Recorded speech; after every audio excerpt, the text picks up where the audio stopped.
করছো তুমি? এই যে কদবেল কদবেল ফাটিয়ে দুপুরে মাখা করব, মাখা করে সবাই মিলে খাবো। শীতে তো কদবেল মাখা খেতে খুবই ভালো লাগে।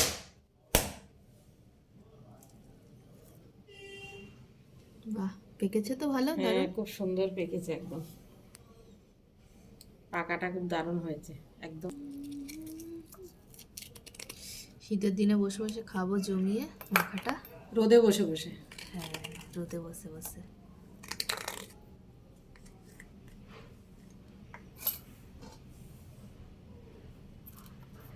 কাঁচা লঙ্কা আর কাঁচা ছিল লঙ্কা ওখানে দিয়েছি। নুন চিনি দিয়ে মাখা হবে, ব্যাস। খেয়ে দেখি, বন্ধুরা একটু খেয়ে দেখছে। একদম দারুণ, টক টক ঝাল ঝাল মিষ্টি মিষ্টি। একটু খুব তুলে সুন্দর দেখাও হয়েছে। তো দেখি বাটিটা, কি সুন্দর রোদ আসছে তো। বেশ সুন্দর।